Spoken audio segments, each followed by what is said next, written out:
After a very nice 3 months in South America, we moved on to Central America. We took a flight, and in the airport we saw a dove, but it was a lifer. We had never seen it before, which was pretty funny. We also waited a very long time in that airport. We have quite a story about that. We landed in Panama, but we didn't stay there. Our destination was Costa Rica. It was very nice traveling. For those of you who like colorful maps, here are the 7 countries in Central America. We went to Costa Rica on this trip. And here is just Costa Rica with the red Life for Life hostel down the bottom, the yellow stars we went there, and the green thing up top is La Fortuna at the end. When we arrived in San Jose, it was dark, but in the morning when we walked to take a bus, we realized we were right in the middle of Chinatown. And then we took a bus from San Jose to Sierpe, where we found this massive beetle in the garbage can, which was pretty funny. From Sierpe, the next day we took a boat and we went to Corcovado National Park, Life for Life hostel, and along the river we saw this crocodile. It was huge, way bigger than the caiman we saw in Manu.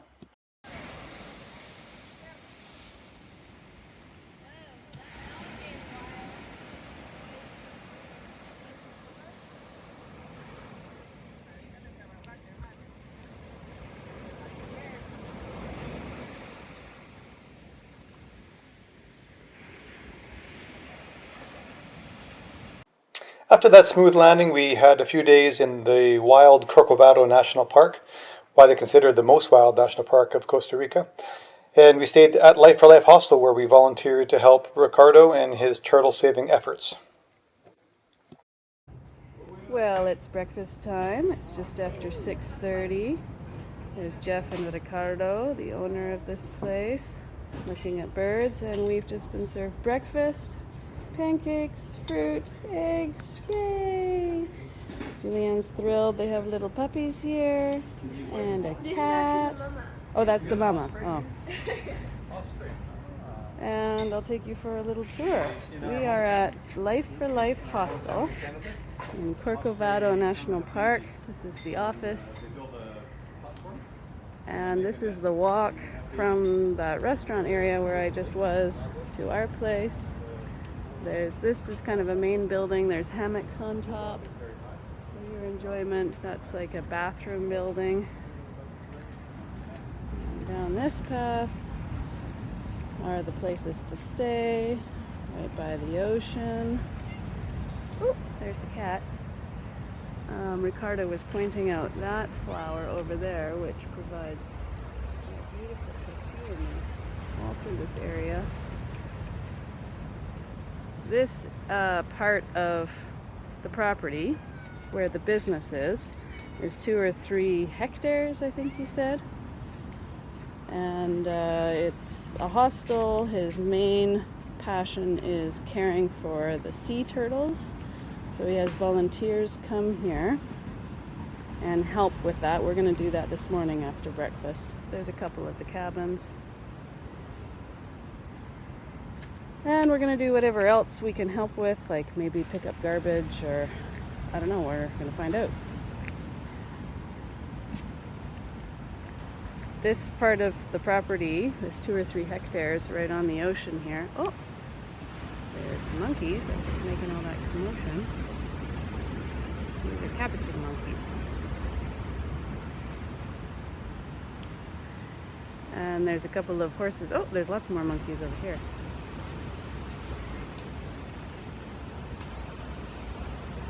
Apparently they like to climb on the roofs of these cabins and slide down.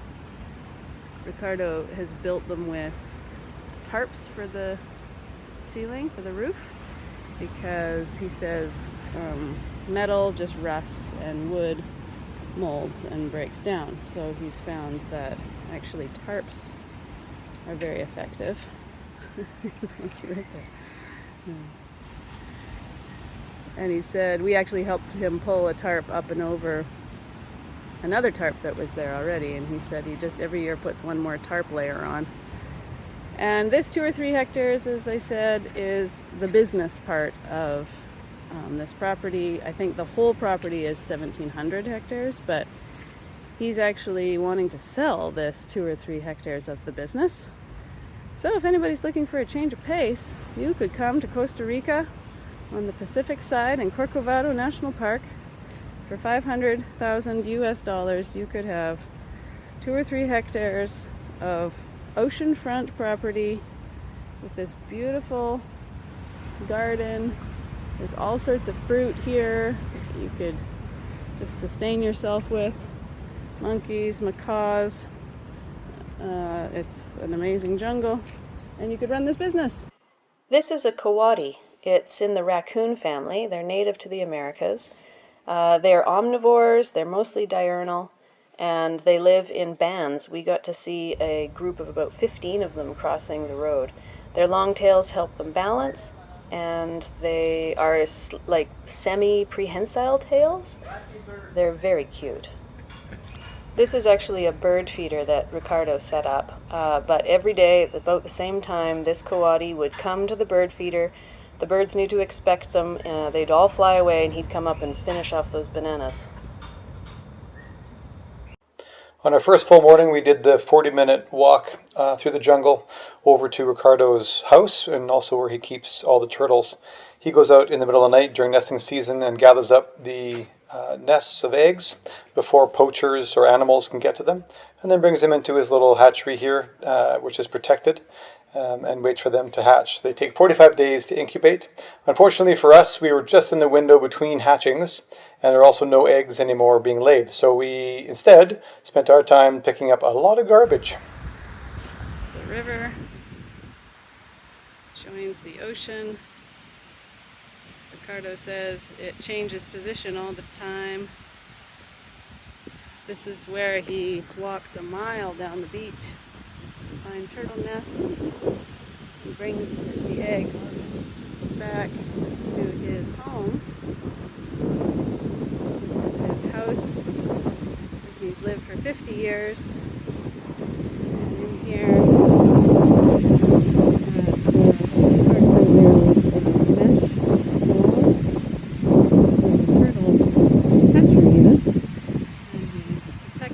from people and dogs. He says if natural animals eat the eggs, then it's food, but dogs wreak havoc on the turtle populations, as do people.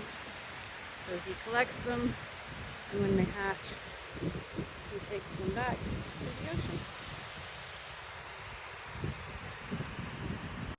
There are worse places to pick up garbage in the world. We were quite dismayed, though, at how much garbage, especially plastic bottles, there were to pick up here.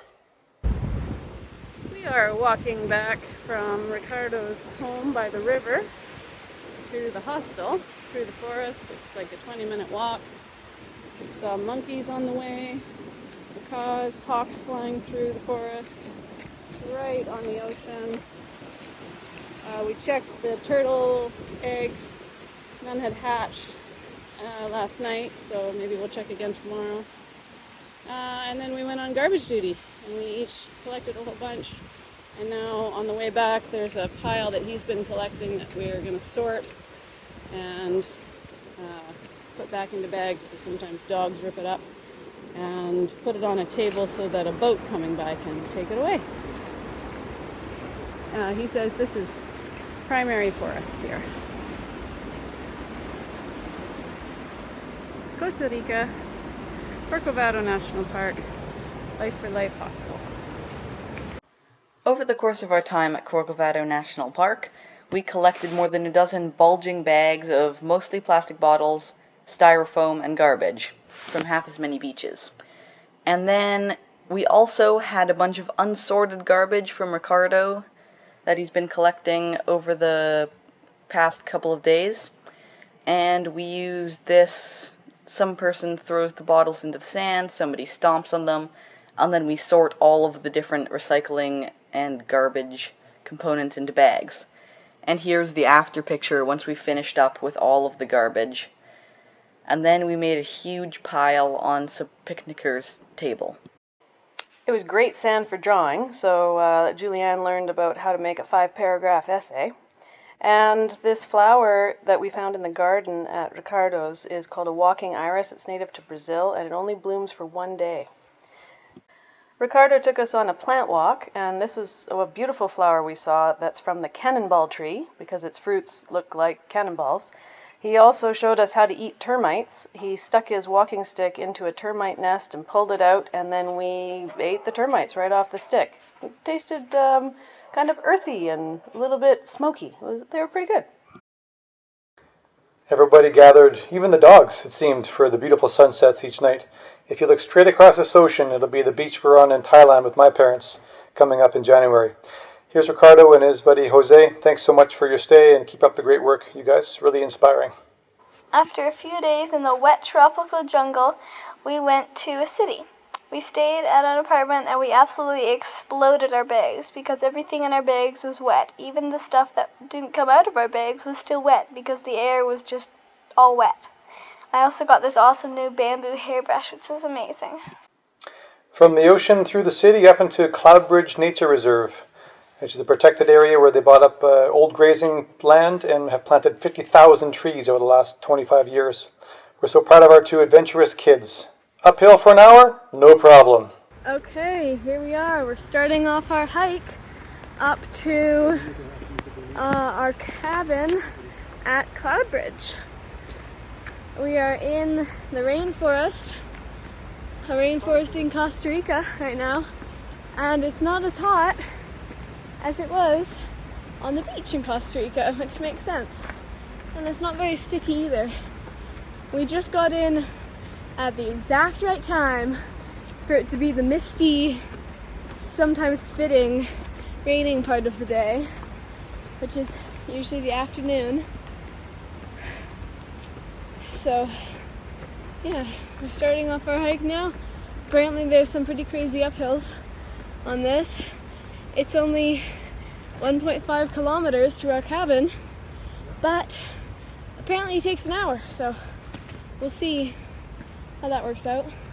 Our cabin is up in like the middle of nowhere, and there's no other cabins around it.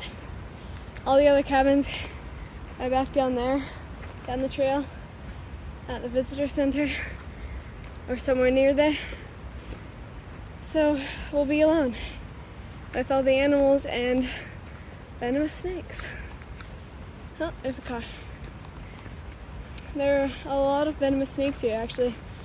They had, at the visitor center, where you check in, they had some jars and some jars full of water with snakes in them.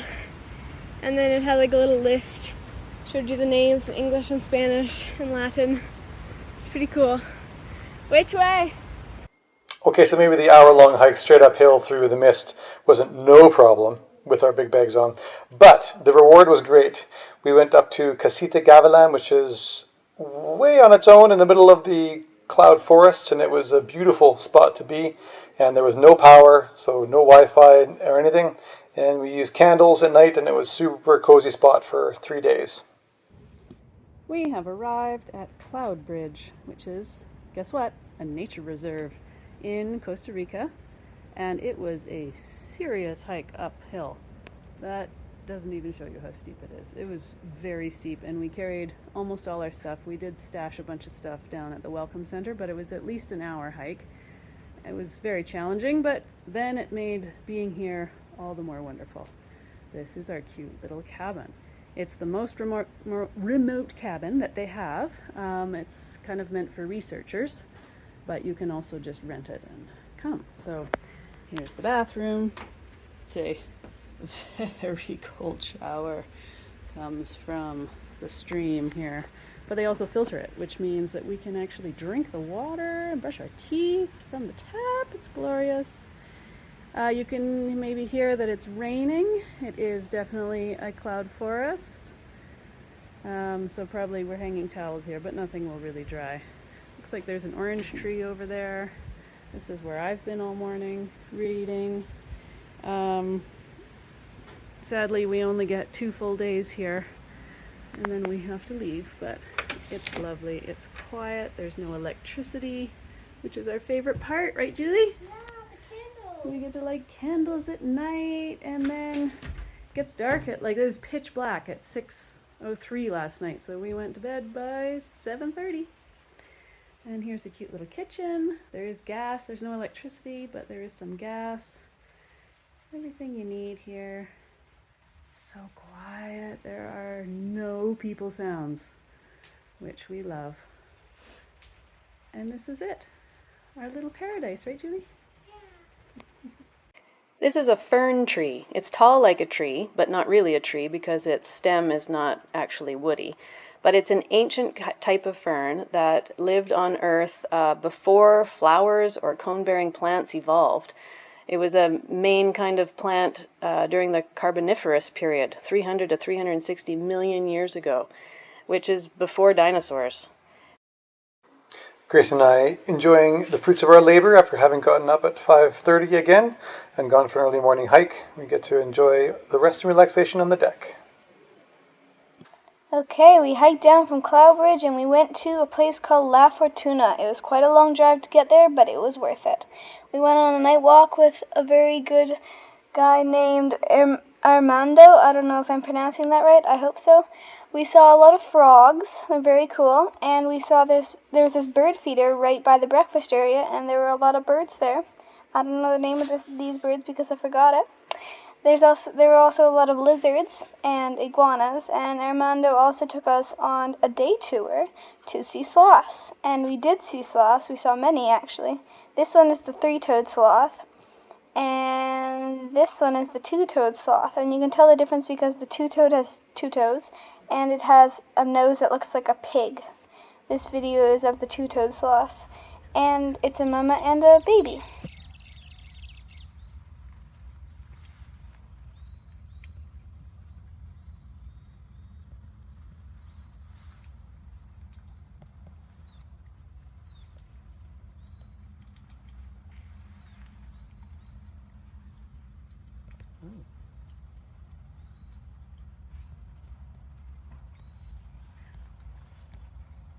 She looking at us?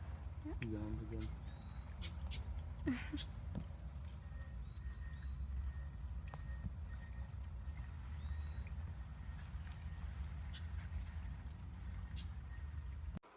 Here's our ride between borders called the Tika bus, which we actually gave up on waiting on the side of the highway and then met at the border after taking like a city bus to get there. Anyway, long story. And here's the entrance to Nicaragua, where, for the first time, we had a lot of problems bringing in our binoculars. And here's me filling out a long form to say, yes, they're just binoculars. After spending so long in our first three countries, 12 days in Costa Rica seemed like a blink. We hope to come back someday. It was beautiful here.